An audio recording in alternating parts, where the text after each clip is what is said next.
He was only 10 when the first whiteout hit. Alone in the mountains, with no one but himself and a rusted hammer, he built something no one thought possible, not just a shelter, but a miracle. The temperature dropped to -60 degrees, but his spirit never cracked. And when the rescue team finally broke through the storm, what they found left them speechless.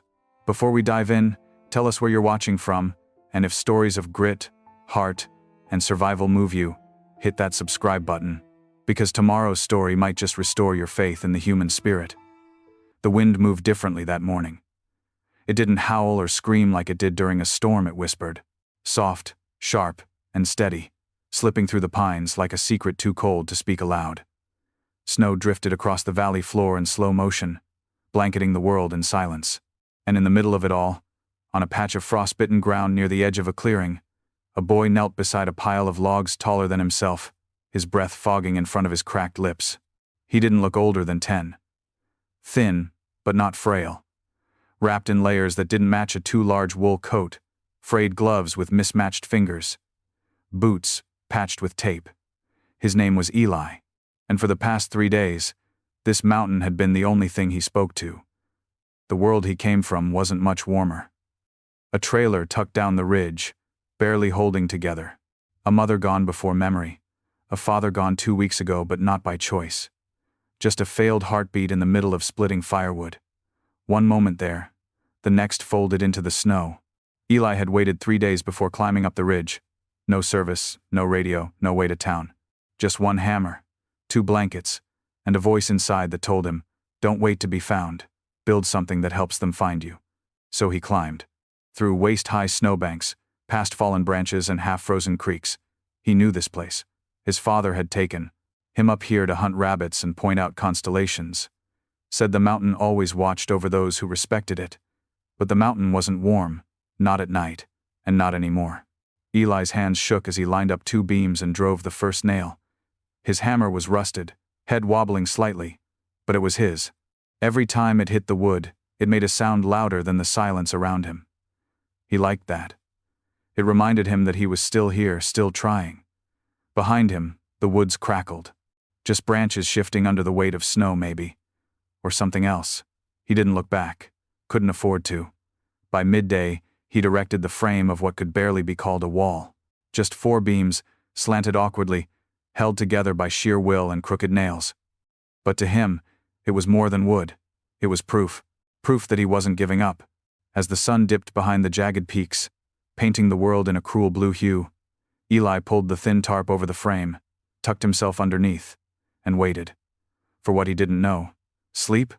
Rescue? Tomorrow? His teeth chattered so hard it hurt. But he smiled, just a little, when the first snowflake landed on his cheek. He was still here. And tomorrow, he'd build more. The body had already cooled by the time Eli realized something was wrong. It wasn't just the way his father had slumped forward in the snow, or the hollow thud the axe made as it slid from his hand. It was the silence that followed. No gasp, no curse. Just the soft thump of a man falling, and then nothing. Eli had knelt beside him, shaking his shoulder, calling his name. "Dad, come on." The words felt too small, like throwing pebbles at a thunderstorm. For hours, he sat there, arm around the body, willing it to rise. When night came and the wind picked up, he dragged a blanket from the trailer and tucked it over his father's chest, like he might still feel the cold. He made hot water from snow on the wood stove. He even whispered, stories, the ones they used to make up together about the fox that could fly, or the squirrel who spoke Russian, hoping something would spark inside the man's chest again. But hope, like warmth, was beginning to run out. By the second day, the food was nearly gone. The propane tank coughed out its last breath, and the battery on the emergency radio blinked red. He tried turning it on anyway. Static. One word maybe, then nothing. He buried his father at sunrise on the 3rd day. Just a shallow grave near the tree line, wrapped in the only clean sheet they had. He couldn't dig deep, not with the ground frozen solid, but he made it neat. Packed snow over the top, built a small marker out of firewood ends. He found a stone and scratched the name Caleb Hart into it with the edge of a screw. Then he stood over it, not crying, just breathing. In and out, like his father had taught him when they were high on adrenaline and low on luck. Breathe first. think second, move third. That's when Eli decided. He would go up the ridge, build something. Anything. Something that could be seen. Something that would stand out against the white.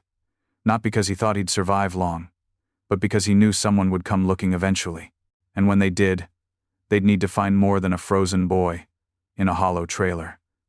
They needed to see that someone had tried. That he had tried.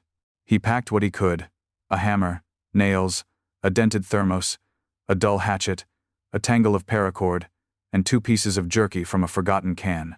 The boots he wore were his father's, too big, but warmer than his own. The scarf smelled like pine and tobacco. As he stepped away from the trailer, he didn't look back. Not because he didn't want to, but because he couldn't afford to. Sometimes, goodbyes don't come with words. Sometimes they're just footsteps in the snow. The hammer weighed more than it should have. Or maybe it just felt that way after the 3rd hour of swinging it against frozen lumber. Eli's gloves, soaked through from melting snow, had stiffened into half-frozen armor. His palms throbbed from the vibration of missed hits. Still, he kept going. The cabin in his mind was perfect smooth pine walls, a roof that didn't leak, maybe even a window cut into the side to watch the treetops move. But the reality in front of him was crooked, splintered, and barely holding together. His first wall had already sagged sideways, leaning like it was too tired to stand. He sat back on his heels, panting clouds into the air, and looked at his hands, small, shaking, purple around the knuckles. The left one was bleeding, just a thin line across the palm from a nail that had popped sideways. He licked it instinctively, tasted metal and dirt. "This is dumb," he whispered. His voice cracked. "You're just a kid." But no one answered.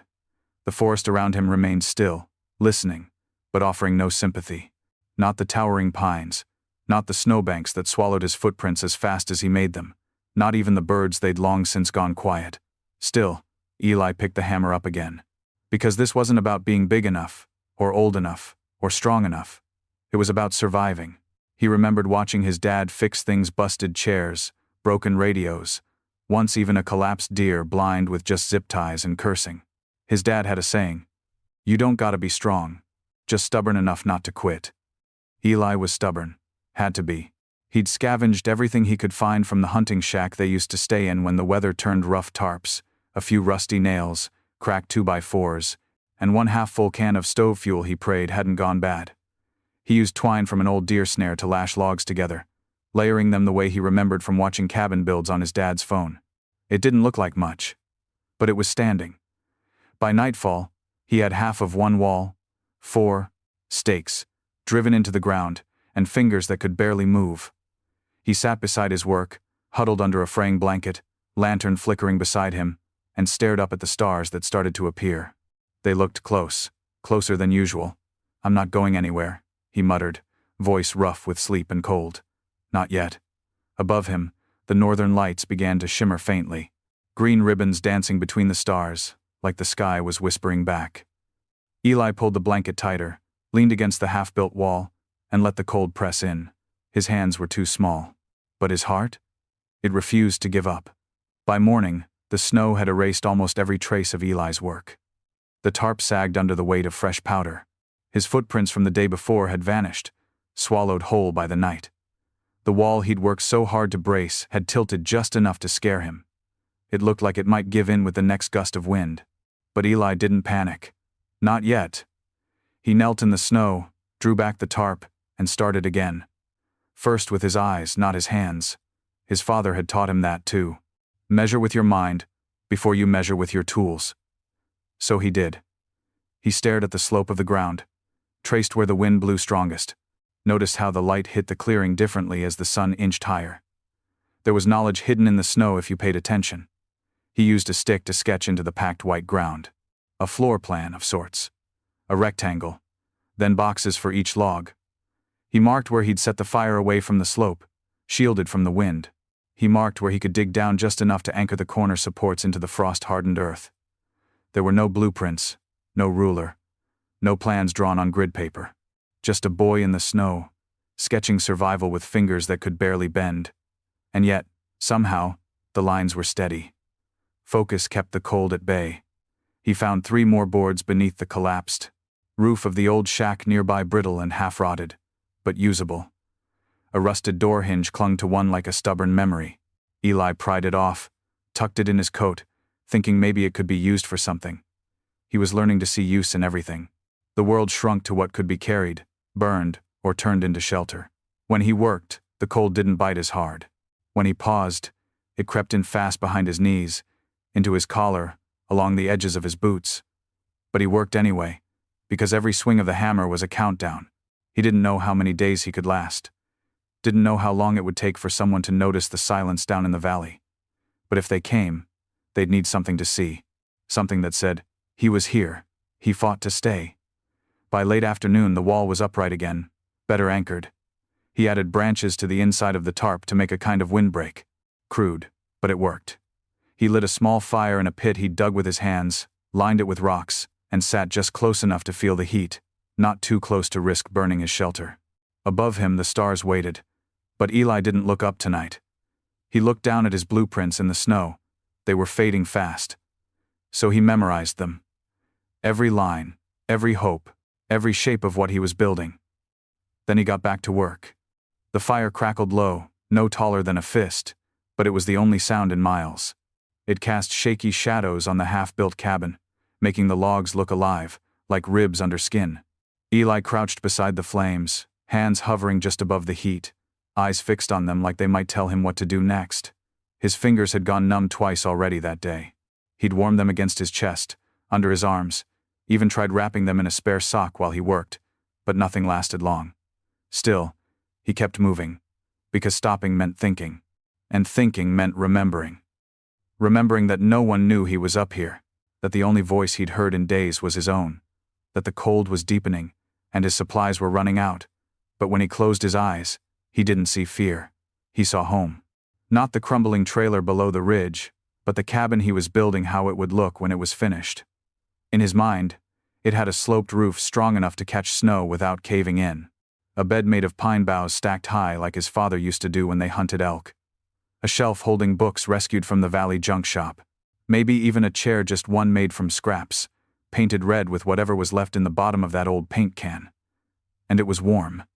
In his dream, the cabin always held heat like a hug. He smiled, just a little, despite the pain in his hands. That smile kept him going. Eli gathered branches to layer over the roof frame.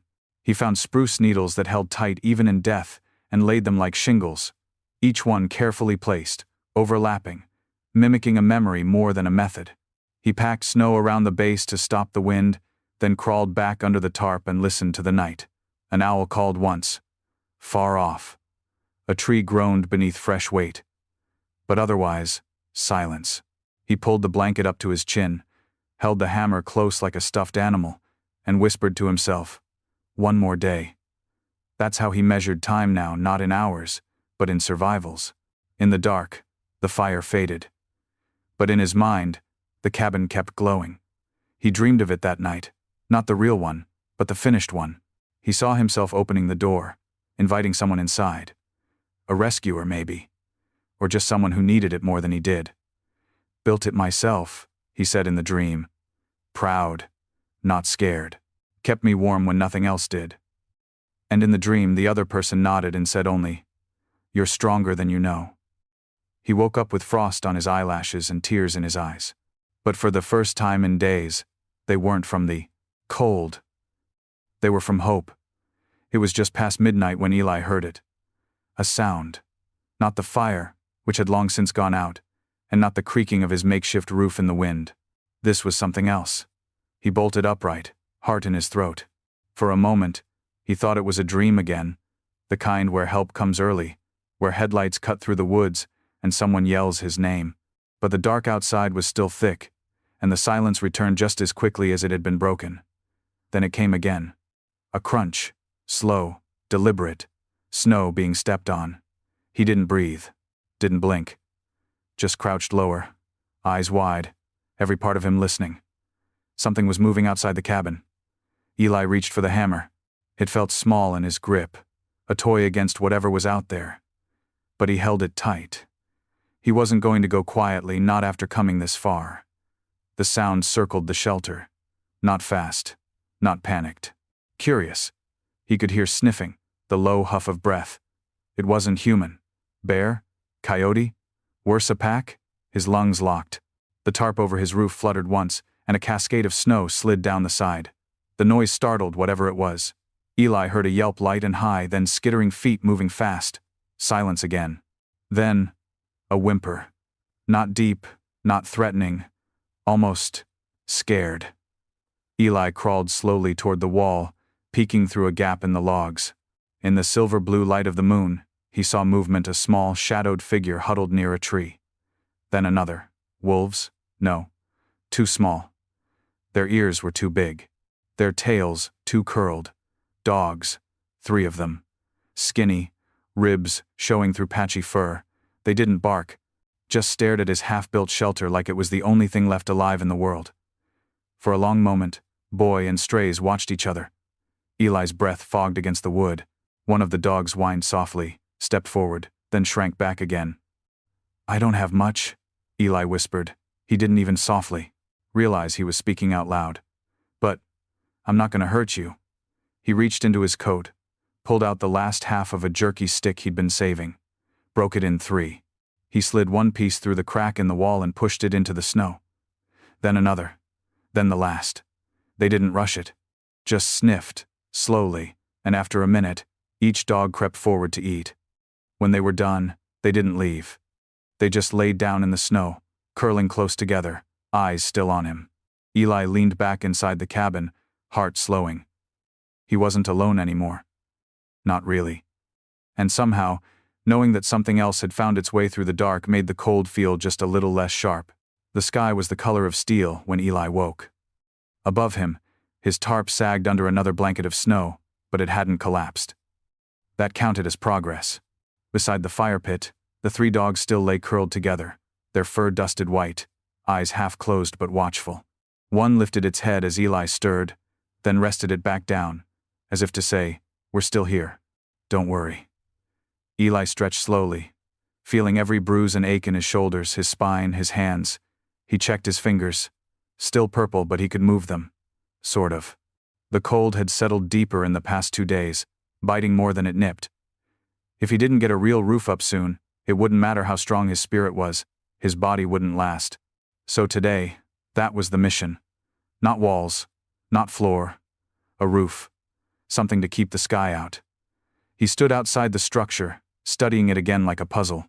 He'd been layering branches, sticks, and whatever scraps he could find over the crossbeams, but it wasn't enough. Wind still cut through. Snow still fell in sideways. It needed to be heavier, tighter. He wandered out into the woods, the dogs trailing behind at a distance. He found a downed pine tree and began sawing off long branches, dragging them back one by one. He used twine to lash them across the beams like ribs, then wove thinner branches between them like thread. It didn't look like much more like a crooked bird's nest than a shelter, but when he pressed snow against it from above, it held. Packed snow insulated better than anything. By midday, his breath fogged less inside the cabin. The wind still whispered through the cracks, but it didn't howl. The difference was subtle, but he could feel it. The dogs began lying closer. One even nosed its way under the tarp and sat beside him, watching as he lashed a final branch into place. He reached out slowly, hand trembling not from fear but from cold, and scratched the dog behind its ear. It didn't move away. "Thanks," Eli whispered. "Didn't think I'd have company." He paused, then added, "You can stay, you know, if you want." Outside, the light was already fading. The days were getting shorter. Maybe only 5 or 6 hours of sun now. But he'd done it. There was a roof between him and the sky. That night, when he lit his small fire and huddled with one blanket between him and the dogs, he looked up through a tiny gap in the roof, one sliver of sky still visible. And for the first time since climbing the mountain, he didn't feel like the forest was pressing down on him. He felt like it was holding him up. The fire had gone out again. Eli woke to the sharp bite of cold against his cheek, the kind that crept into your lungs before you could open your eyes. The breath he exhaled hung in the air, like fog. His fingers, tucked deep into his sleeves, were stiff. The dog lying against his side was warm, but not enough. Nothing was. Not anymore. The fire needed to come back. He sat up slowly, teeth clenched, muscles aching from sleeping in angles too tight, and cold too deep. He struck the lighter once, nothing. Again. Still nothing. His heart dropped. It was almost empty. He had one other match. Just one. Eli pulled it from the plastic bag he'd tucked inside his coat. It was dry. He held it like a promise. He knew this one had to work. He gathered twigs, pine needles, and strips of birch bark he'd carefully stashed beside the wall. Arranged them in the pit, with hands that barely listened. He hesitated, match poised above the pile, his breath caught in his throat, then struck it. The head flared bright, yellow-orange, and for one terrifying second, the wind threatened to take it. He shielded it with his body, cupping it like it was a baby bird. Then gently, carefully, he lowered the flame to the birch bark. It caught. Slow at first. A thin curl of smoke. A soft pop. Then fire. Real fire. Small. But alive. Eli laughed. It came out hoarse, more like a cough, but it was joy. Pure and sharp. The dogs stirred, rising to curl closer around the flame like orbiting planets. Eli added more kindling, feeding the fire like it was his last good thought. Because maybe it was. In a place like this, fire wasn't just survival. It was hope you could see. He leaned in and let the heat touch his cheeks, feeling it soften the numbness from his skin. His breath became steady again. The walls creaked gently behind him, not in protest, but in quiet approval. Later, when the fire grew strong enough to heat the little space beneath the roof, Eli used his knife to carve something into the wood beside him. Just a word. Here. That's all it said. That's all he needed it to say. Because as long as the fire burned, he was still here. Still building. Still breathing. Still refusing to vanish into the cold. The radio hadn't made a sound in days. Eli kept it tucked inside a dented metal box beneath the tarp, close to the fire where the cold couldn't sink in too deep. It was old plastic, cracked on one side, the antenna bent like a broken finger. Every morning, he turned the knob anyway, not really expecting anything, just hoping. Sometimes it crackled. Mostly, it didn't. But today, something was different. He'd just finished reinforcing the wall with extra pine boughs when he heard it the faintest hiss, like wind through a wire. He crawled back to the box, knelt over it, and turned the knob slowly. Nothing. Then, out of nowhere, a burst of static. Then, a voice. Repeat. Glenfield Search and Rescue, broadcasting on Emergency Channel 3. Visibility near 0, in Sector 4. No confirmed signals. Coordinates still unresolved. Eli froze. The voice was scratchy, fading in and out, but real. Human. Alive. He grabbed the radio, held it close like it might slip away. "Hello?" he whispered into it. "Hello? I'm here. But there was no mic. It was a receiver only. He knew that. Still, it didn't stop him from yelling. "I'm here. I'm up the ridge. I built a cabin. Please, please." His voice cracked, half from desperation, half from disbelief. He hadn't heard another person in how long? Days? Weeks? He'd lost count. He pressed his ear close. Storm front pushing east. Possible clearing in 2 days. Continue monitoring for thermal or visual markers. Then the voice faded. Static again. Eli stared at the radio, heart hammering so hard he thought it might knock the snow off the roof. They were out there. People. Looking, but they didn't know where. He looked at the walls he'd built the cabin, still half exposed in places, the smoke from his fire curling weakly through the gaps. Would it be enough? Could anyone see it through the snow? No. Not yet. He stood, legs stiff, and looked around the clearing. The trees. The slope. The frozen creek beyond the ridge. He needed something more. Bigger. Brighter. A flare. A flag. A message. But all he had was what the mountain gave him: branches, snow, fire, and instinct. Still, it was more than he'd had a week ago. And he wasn't giving up now. Not after hearing that voice. He looked at the radio, still hissing softly, and whispered, "You're not dead. And neither am I." He wrapped it again, tucked it back in the box, and went outside. His boots crunched through the snow as he began to gather what he could. He didn't know exactly what he was building yet. but he knew what it had to say. I'm here. Don't stop looking. The wind came back before dawn, harder, louder, and meaner than it had in days. It slammed into the trees like fists, snapped limbs clean off, and spun snow into blinding sheets that swallowed the forest whole. The sky, if there was still one above the clouds, had vanished. Everything had turned white, not soft and silent like before, but vicious, a whiteout with teeth. Eli barely had time to brace the door. He used a fallen beam from the shack, wedged it across the entrance, and shoved what little weight he had against it. The cold found every crack. His fire hissed under the wind's breath, nearly going out twice before he surrounded it with rocks and built up the flames with pine needles and broken bits of bark. Outside, the storm roared like something alive. Inside, Eli curled in the corner with 2 dogs pressed against him, and the third lying near the fire, too weak to move much. He whispered to them like they were his brothers. Told them stories about the town down the hill, about how the diner served pancakes as big as your head, how his dad once tricked a fish into jumping into their boat by singing off-key. His voice shook, not from the stories, but from the cold, threading its way deeper into his bones. He couldn't go outside. Not now. Even stepping 10 feet from the cabin could mean losing your sense of direction or freezing before you found your way back. So he waited. Hours passed like slow breaths. He fed the fire, fed the dogs, rationed the last half of a protein bar into 4 pieces, and chewed his down slowly, like it might grow if he were patient enough. He checked the radio again, static only. No voice today. No signal. By midday, the tarp over. The roof trembled like it might give in. Eli climbed up the ladder he'd made from lashed branches and shoved snow off with his gloved hands, pausing every few minutes when the wind nearly pushed him back down. His scarf was frozen to his mouth. Ice clung to his eyebrows. But he did it. He came down, hands shaking, and built the fire higher than before, used the last of the fuel. The flame shot up like a signal, maybe not high enough to see from above, but high enough to say, still alive, still trying. When the night came, the storm hadn't let up. The trees groaned. The world outside was a blur of snow and noise. But inside the cabin, Eli huddled with the dogs in the dim glow of the fire, surrounded by crooked walls and smoke-stained logs.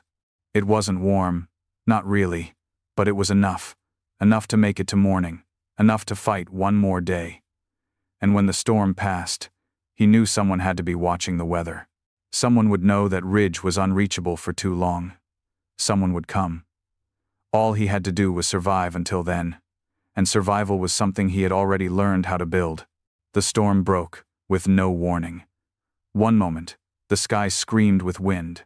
The next, it fell silent, a silence so deep, Eli thought maybe he'd gone deaf. He pushed back the tarp and peeked outside. The trees stood still, their branches thick with ice. The sky above was pale blue, soft and eerie, like the world had held its breath and didn't know how to exhale. But it was over, for now. Eli stepped into the snow. It came up to his knees, crusted, heavy, but finally still. He scanned the tree line. Nothing moved, no birds, no wind, no voices. Then something. Far beyond the ridge, near the slope that led down to the old creek bed, a line of movement, slow, deliberate. At first he thought it was just the snow shifting. But then the sunlight caught something metallic, a glint, like gear, or a headlamp. People.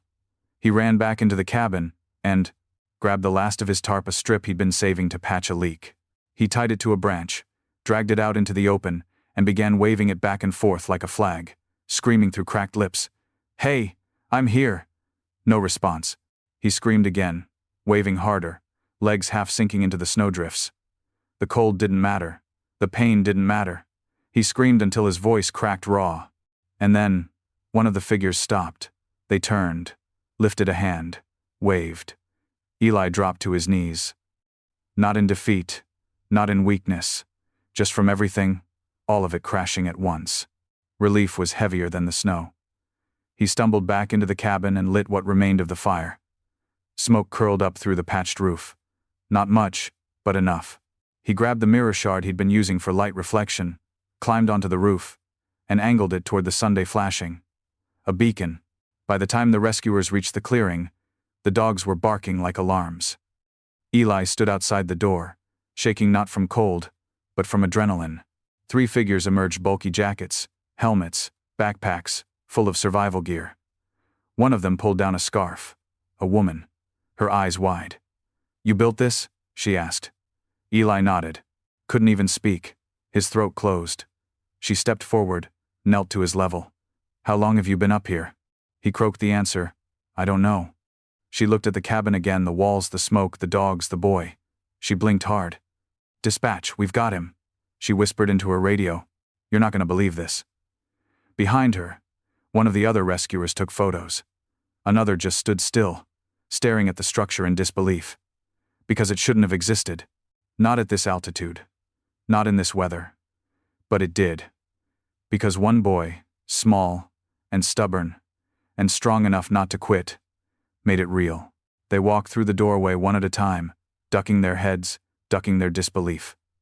The lead rescuer, the woman with the clear eyes and radio clipped to her collar, ran her gloved fingers along the inside of the cabin wall. She tapped the beams, examined the joints. "You built this by hand?" she asked again, voice low, as if louder words might collapse the miracle around her. Eli nodded. "Had to." The third rescuer, taller, older, quiet, crouched near the fire pit. "How long were you alone?" Eli shrugged. "Since the snow started. Before the big storm. Maybe 10 days? Maybe more." 10 days, the man repeated. But it didn't sound like a question. It sounded like awe. The woman knelt beside one of the dogs, who still hadn't moved far from Eli's side. She ran a hand gently across its back. "You've been feeding them?" "Some," Eli said. "They helped. I think they found me." She smiled faintly. Smart dogs. They were all quiet then, as if taking a moment of silence for what had survived here, not just a child, but a story no one expected to find. The older man finally stood. "This place shouldn't exist." Eli blinked. "Why?" "Because kids don't build cabins. Not like this. Not in -60 wind chill. Not with no supplies. Not without giving up." Eli swallowed. "I didn't have time to give up." They looked at each other, these professionals, trained in rescue, survival, logistics, psychology, and not one of them could speak. The woman finally stepped outside and radioed in. "Confirm recovery of subject. Condition, stable, alert, responsive. Subject created independent shelter at elevation. Marking coordinates for evac. Repeat, this location needs to be seen." As they waited for the chopper, the group sat together in the warmth of Eli's fire. He told them about the blueprints in the snow, the tarp roof, the match that lit everything, about the dogs, about the sound of the radio. When the helicopter finally echoed through the trees and stirred the snow in bursts of wind, one of the rescuers stopped at the door, took a long final look inside, and whispered, "This cabin, it's not just shelter. It's a monument." Eli didn't know what that meant yet, but he liked how it sounded. As they helped him into the harness and prepared to lift him from the ridge, he looked down at what he had built, his crooked, smoke-stained walls, his snow-packed seams, his name carved in the beam. It didn't look like much from the air, but up close, it was everything. Everything that stood between a boy and the cold. Everything that proved he didn't just survive. He built something impossible, and it kept him alive. They tried to carry him away that same afternoon, boots in the snow, blanket around his shoulders, the whir of the rescue helicopter waiting at the clearing edge. But Eli didn't move. Not at first. Not even when they told him he was safe now. That they had a warm bed, food, a hospital, people waiting to help. He just stared at the cabin. "Eli," the woman said gently. "We need to go. The storm could come back. You've done more than anyone could have asked." He nodded slowly, but his boots didn't follow. "She's not done yet," he said. The woman blinked. "She?" "The cabin." One of the rescuers. The older man looked back at the crooked walls, the snow-packed seams, the burnt black pit that had saved a life. "What else is there to finish?" Eli didn't answer right away. His eyes scanned the roof, the firewood stack, the place where the dogs now lay curled against the door. The cabin was no longer just a shelter. It had become something more. A symbol, a story, a heartbeat carved out of snow and stubbornness. "It kept me alive," he said finally, voice low. "I don't want to just walk away." The rescuers exchanged looks. This wasn't in the handbook. There were no guidelines for a child refusing evacuation because he felt responsible for a pile of pine logs. But it wasn't about the structure. Not really. It was about meaning, about connection. Eli crouched beside the dogs, resting a hand on one of their heads. I don't want her to disappear, like he did. He didn't say his father's name, but they heard it anyway. The woman knelt beside him, her own breath fogging in the cold. What if I told you that because of what you built, hundreds of people are going to hear your story? That this cabin is going to matter to people far beyond these trees? He looked up, slowly. You're not leaving her behind, she said. You're sharing her with the world. That thought stayed with him as they lifted off, as the cabin shrunk below into a patch of shadow and smoke between the trees, as the mountain slowly disappeared beneath the white blanket of a long, relentless winter. He watched it vanish, tears he didn't understand stinging his eyes. Not because he was scared, but because leaving something you built, something you poured yourself into, is a different kind of pain. He whispered 2 words into the headset as the blades roared above. I'll return. And even though no one answered, he believed the mountain heard him. It started as a local headline. Boy survives Arctic storm in hand, built cabin. But within 24 hours, the story had gone global. News anchors in New York and London called it a miracle of instinct. A survival expert on cable television called Eli's construction the most astonishing example of child-led bushcraft in decades.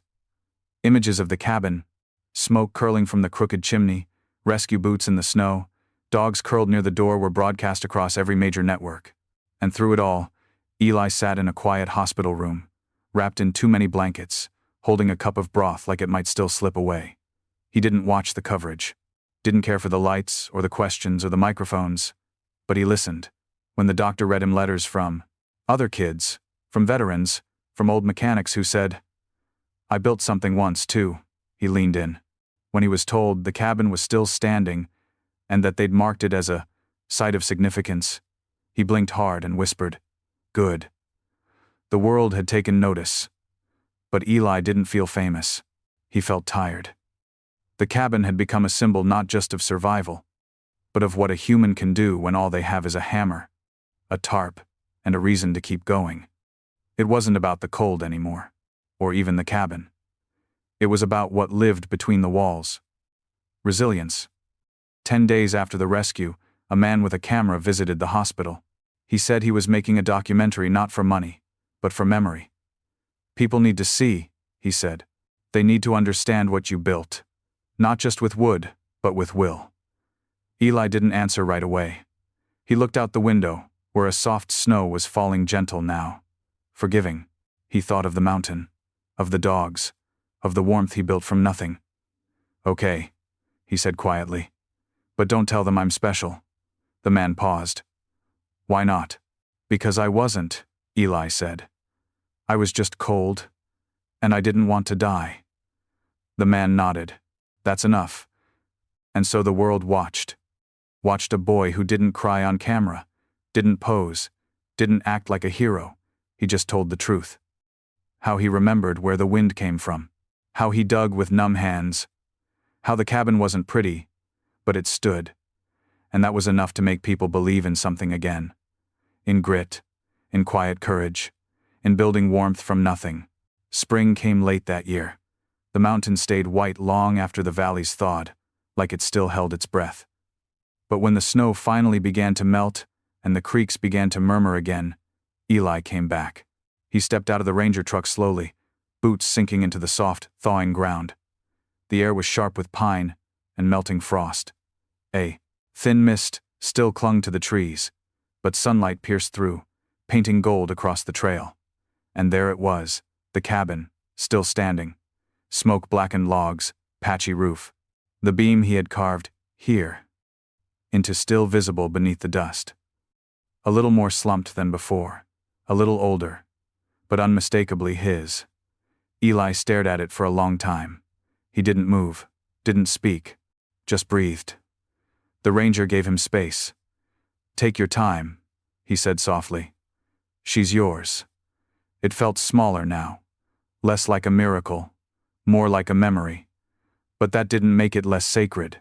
If anything, it made it more.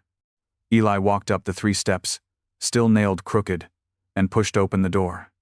The hinges creaked like they remembered him. Inside, the fire pit was still ringed with stones, ashes cold. The spot where the dogs used to sleep still pressed into the dirt. He sat down in the same corner where he'd once whispered stories to himself. It still smelled like wood smoke and frozen breath. But now, it also smelled like closure. He pulled a small canvas bag from his coat and opened it carefully. Inside was a plaque, simple, dark wood, brass lettering. He'd carved it himself in shop class over the winter. It read, "Built by Eli Hart, age 10, winter 2025, where I proved I could." He nailed it just above the doorframe. Not for pride, for truth. Because this wasn't about fame. Not about what the world had said, or the news cameras, or the classroom speeches he'd been asked to give. It was about the boy who had knelt in the snow with frozen fingers and built a future one nail at a time. Outside, the forest was waking up. A bird called overhead. Wind moved softly through the pines. He sat there for a long time, no noise but breath, no movement but light. When he finally stood and stepped outside, he didn't look back. He didn't need to. He had returned, not as the boy who survived, but as the boy who created something worth remembering. They never tore the cabin down. Some suggested it, said it wasn't safe, said it was too unstable to last, but others knew better. They understood that the crooked beams and smoke-stained logs weren't just remnants of survival. They were the bones of a miracle. So they left it. They added a perimeter rope, a weatherproof sign. They didn't renovate or rebuild, they preserved. Because what made the cabin powerful wasn't its strength. It was its story. And stories, Eli learned, don't need to be perfect. They just need to be true. He came back every year after that.